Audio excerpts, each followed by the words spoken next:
आयुर्वेदाच world चॅनलवरती मी तुमच्या सर्वांचे स्वागत करते.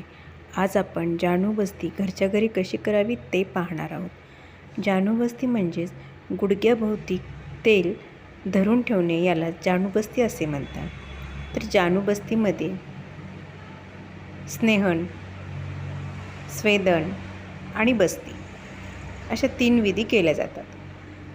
तर आता ह्या तिन्ही विधी घरच्या घरी आपण कशा कराव्यात ते पाहू. तर जाणूबस्तीसाठी लागणारं जे साहित्य आहे ते या ठिकाणी मी हे संधिशूल तेल घेतलेलं आहे आणि हे तेल मी गरम करून घेतलेलं आहे. त्याचबरोबर हा क्ले आहे. या क्लेची आपल्याला रिंग तयार करून गुडघ्याभोवती बसवायची आहे. तर आता आपण मसाज करायला सुरुवात करूया. तर हे गरम म्हणजेच थोडं कोमट केलेलं आहे तेल. तर ह्या तेलाने आपल्याला गुडघ्याची आणि पायाची मसाज करायची आहे. मसाज करताना कधी पण पायाकडून गुडघ्याकडे याच दिशेने मसाज करावी आणि मसाज हलक्याच हाताने करावी. फार दाबून किंवा फार जोरात मसाज करू नये.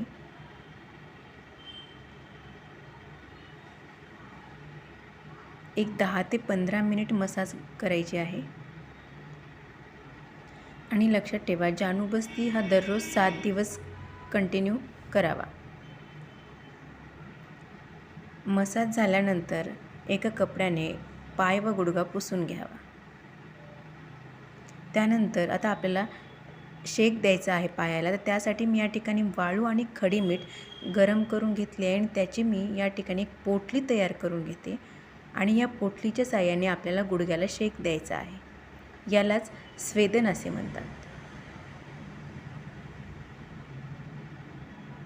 शेकसुद्धा आपल्याला एक 10 ते 15 मिनिट द्यायचा आहे. अशा प्रकारे वाळू फार जास्त गरम करू नका. जेवढी गरम वाळू सहन होऊ शकते तेवढीच ती गरम करून घ्यायची आणि असा शेक द्यायचा 10 ते 15 मिनिट. मध्येच जर तुम्हाला वाटलं वाळू थंड झाली आहे तर परत वाळू गरम करून घेऊन पोटली तयार करा आणि परत शेक द्यायला सुरुवात करा.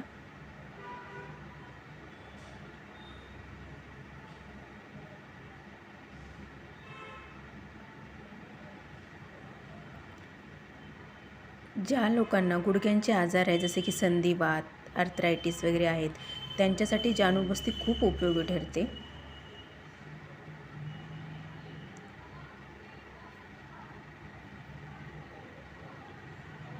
यानंतर हा जो क्ले आहे, या क्लेची आपल्याला रिंग तयार करायची आहे.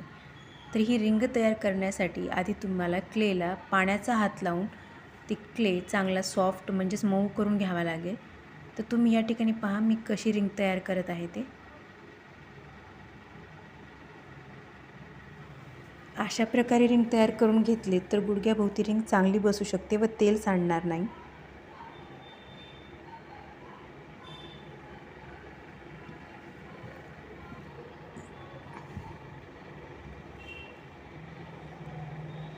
आता ही रिंग मी गुडघ्याच्या भोवती बसवत आहे आणि गुडघ्याच्या भोवती रिंग बसवत असताना गुडघ्यावर ज्या ठिकाणी पेन आहे किंवा त्रास आहे ती जागा ह्या रिंगच्या मध्ये आली पाहिजे एवढी काळजी घ्यायची आहे. कारण जेणेकरून जेव्हा आपण त्या रिंगमध्ये तेल सोडू ते तेल ज्या ठिकाणी त्रास आहे त्या ठिकाणी आलं पाहिजे.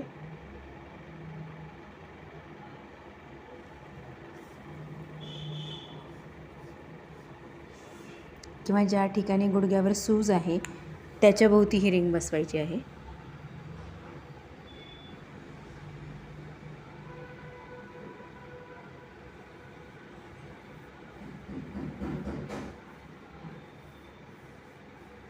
आता हेच तेल मी परत कोमट करून घेतलेलं आहे. म्हणजे गरमही केलं तर चालते, फार जास्त गरम करायचं नाही.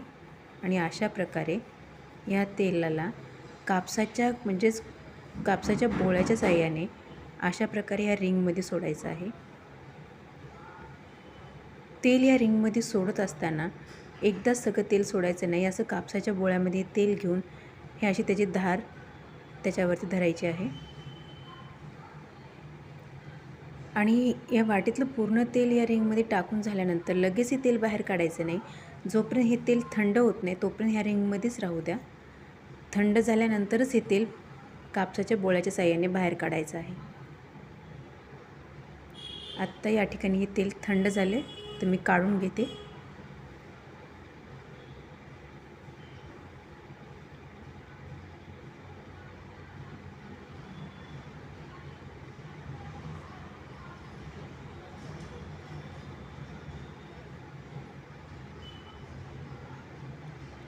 त्यानंतर परत हेच तेल आपल्याला परत गरम करून घ्यायचं आहे आणि परत या रिंगमध्ये याच प्रकारे सोडायचं आहे. हीच प्रोसिजर तेल गरम करणे आणि या रिंगमध्ये सोडणे, परत काढणे, परत गरम करणे असे 3 ते 4 वेळेस तुम्हाला परत करायचं आहे.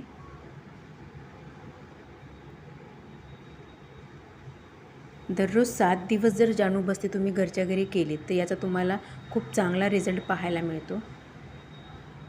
ज्यांना सतत गुडघे दुखणे, गुडघ्यातून कटकट आवाज येणे, गुडघ्यावर सूज असणे, चालायला फिरायला त्रास होणे, हे सगळे आजार हे सगळे जो त्रास आहे गुडघ्यांचा तो दूर होऊन जातो. त्यासोबतच तुम्हाला औषधी गोळ्या घेणे पण महत्त्वाचे आहे. आता या ठिकाणी 3 ते 4 वेळेस माझी ही प्रोसिजर करून झालेली आहे. तर मी ही रिंग काढून घेते आणि एक ओल्या कपड्याने गुडघा स्वच्छ पुसून घेते. आणि एक लक्षात ठेवा, जानूबस्ती झाल्यानंतर लगेच स्नान करणे किंवा चालणे फिरणे करणे या गोष्टी आवर्जून टाळाव्यात. अर्ध्या तासानंतर तुम्ही स्नान करू शकता व चालू पण शकता. त्याचबरोबर आज जो आपण क्ले वापरलेला आहे हाच क्ले तुम्हाला 7 दिवस कंटिन्यू वापरायचा आहे. त्यासाठी आज क्लेचा वापर झाल्यानंतर लगेच तो क्ले एका कॅरी बॅगमध्ये पॅक करून ठेवायचा आहे.